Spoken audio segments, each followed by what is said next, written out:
কেমন আছো তোমরা? আশা করছি তোমরা ভালো আছো। আর রূপাস ওয়ার্ল্ডের একটা নতুন ব্লগে তোমাদের সবাইকে ওয়েলকাম। আর আজ হচ্ছে আমাদের এখানে বইমেলা। তো বইমেলা দেখতে যাচ্ছি। এই যে দেখো, রিও ওর পাপার কাছে চুল ছাড়াচ্ছে। রিও হাই বলে দাও, হাই বলো। যখন হাই বলতে বলি তখন বলিস না। তো চলো, ছোট্ট করে একটা ব্লগ বানাবো, তো ওদের সঙ্গে শেয়ার করব। আগের মতো সব বান্ধবীরা আসবে না, আমরা কয়জন হয়তো আসবো। দেখা হবে। এইদিকে আমার শাশুড়ি মা অনেক সকাল সকাল চলে গেছে। সকাল সকাল মানে 4টে 5টে গেছে নাকি? 5টা 5:30 সময় চলে গেছে। বসতে পারবে না। আজকে আসছে সুরজিৎ। শোনো, হ্যাঁ শুনো, আজকে সিঁদুরে যাচ্ছে। ওর ফ্রেন্ড আসছে। পুরো খুব মজা। জাম্পিংয়ে চাপবো। পিছিয়ে আছে। তো যাই হোক, আজকে সুরজিৎ ও তাদের ব্যান্ড আসছে। আমি তো ওই জন্য বলছিস শিখিয়ে যখন পায়রা কাছে আসবে না, আমাকে এমনি ধরে তো নেবো, যাই হোক। ঠিক আছে? হ্যাঁ হ্যাঁ। তো মা তো দাঁড়িয়ে দাঁড়িয়ে দেখতে পাবে না। আর আমাদের যাওয়াটা হচ্ছে একটু ঘোরা খাওয়া, ওই জন্য। তো আমরা ওই জন্য দেরি করে যাচ্ছি। প্রায় 7টা বাজতে 10 বাজলো। আর মার একটু আগে আগে চলে গেছে, মা আরেকজন। আর বাবা মনে হচ্ছে আজকে যাবে না। তাও পরশু মা বাবা দুজনে গেছিলো। দীপ এসেছিলো সারেগামার, সে মেজিয়া যে থেকে যে সারেগামাতে গেছিলো সে। তো তার গান মা বাবার খুব ভালো লেগেছে। তা সেদিন বাবা মা গেছিলো, আজকে যাবে না। মানে বাবা যাবে না, মা চলে গেছে।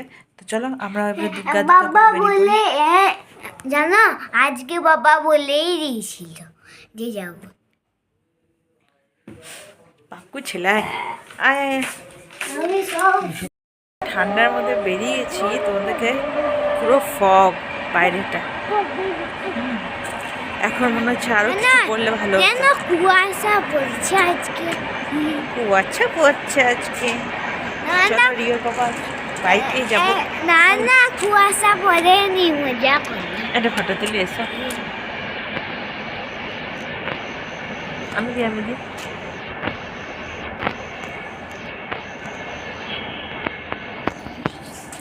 তো ভাইয়া এখনো যারা বসতে পারেনি, আপনারা একটু সকলকে বসার সুযোগ করে দেবেন বা দেখান। আজকে কিছুক্ষণের মধ্যেই আসবে শেষ দিনের সেই অনুষ্ঠান।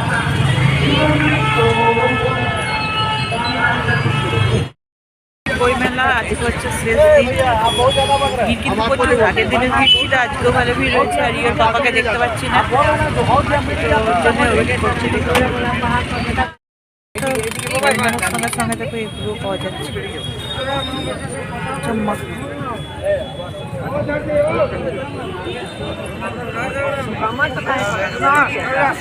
আমাদের এখানে বইমেলাটা বেশ বড় করেই হয়।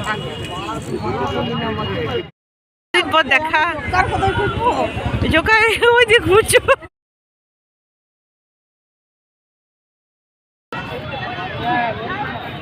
এখন বই মানুষ পড়ে, বলো? বই পড়ে মানুষ?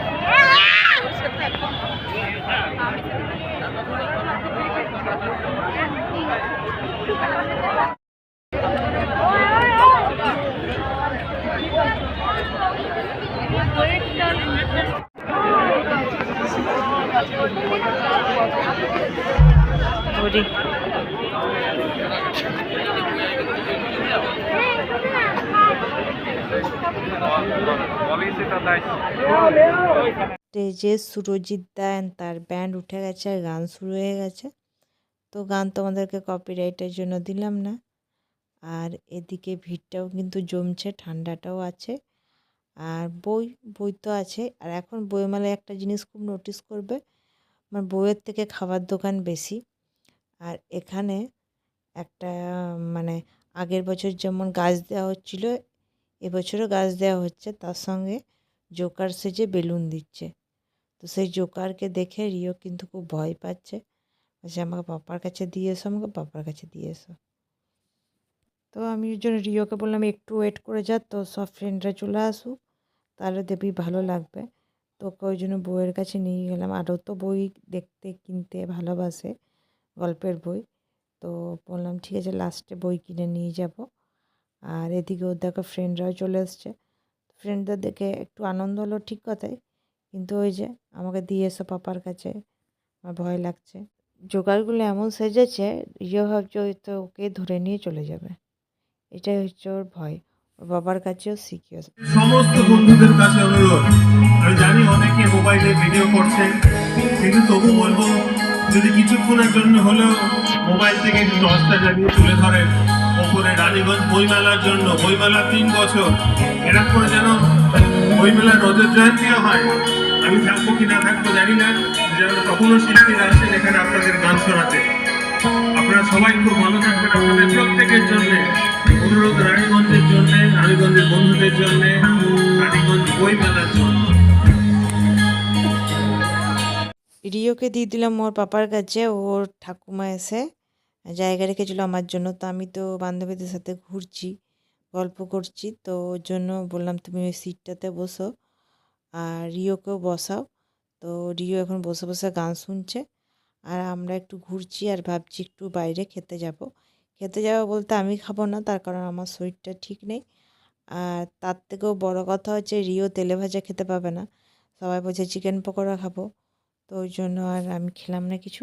লাইটটা বন্ধ হয়ে গেল রে, বন্ধ করলি নাকি? সবাই বাইরে আবার দিয়ে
রাত্রি প্রায় 9টা বাজলো আর রিও এবারে বোর হয়ে গেছে আর আমারও খিদে পেয়েছে। আর রিও টিফিন করে আসেনি, তো ভাবলাম যে মোমো খাওয়াবো ওকে, কারণ মোমোটা তো স্টিম আর ফ্রাই মোমো খাওয়াবো না। তো ওই যে রিও এখন বই চয়েস করছে, তো তো বই নেবেই, তো বই নেক, তারপর আমরা খাবো। কিন্তু গানগুলো কিন্তু খুব ভালো হচ্ছে, নাচতে ইচ্ছা করছে। আর সামনে অনেক মানুষ না নাচছে, এখন রঙ্গবতী ওই গানটা হচ্ছে। আগেও যখন একবার হয়েছিল আমার বিয়ের পর বইমেলা, তখন কিন্তু আমার দিদি এসেছিলো আর খুব এনজয় করেছিলাম আমরা একসঙ্গে। তো স্যুপ দেয়নি, স্যুপ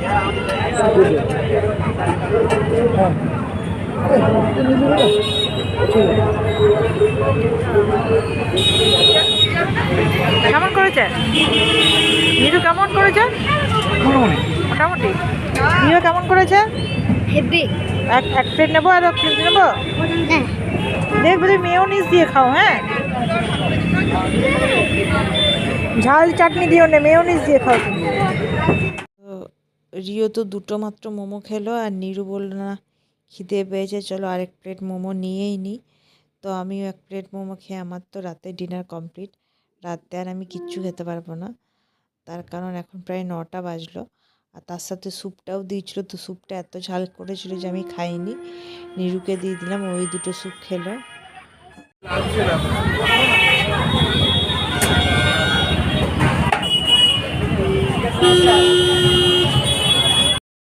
এই যে স্যুপ, এত ঝাল যে স্যুপটা খেতে পাচ্ছি না। তো নিরু আমার যে স্যুপটা খেয়ে এবার আমার স্যুপটা খাবে। আমাকে দাও, তোমার ফেলে দিচ্ছি। তো স্যুপটা যতটা ঝাল ছিল কি বলবো তোমাদেরকে, আমি তো এমনিতে ঝাল খাই না, শরীর ভালো নেই, ওই জন্য অ্যাভয়েডই করছি। আর এদিকে জ্যাম লেগে গেছে। হ্যাঁ, তো দুটো মোমো খেয়ে পেট ভরে গেল আমার কাছ থেকে, একটা পাপার কাছ থেকে একটা খেয়ে। তাতে আর কিছু খাবে না? বই পড়বে নাকি শুধু যে?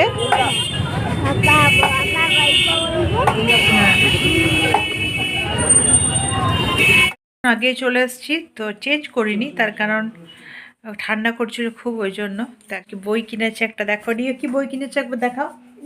এই রিও দেখো এই বইটা কিনেছে, কি বই বেটা? ঠাকুমার ঝুলি। ঠাকুমার ঝুলি। বাবা শোনাবে আমাকে রাত্রিবেলা। রাতের বেলা ওর পাপার একটা নতুন কাজ, আমাকে তো বানিয়ে বানিয়ে গল্প বলতে হয়। আজ থেকে ওর পাপার কাজ হলো ওকে ঘুম পাড়ানোর। তো চলো, আশা করবো এই ব্লগটা তোমাদের ভালো লাগবে, আর ভালো লাগলে লাইক কমেন্ট সাবস্ক্রাইব করে পাশে থেকো। আর কোনো ভুল ত্রুটি হলে ক্ষমা করো। পরের ব্লগে আবার দেখা হচ্ছে, ততক্ষণের জন্য টাটা।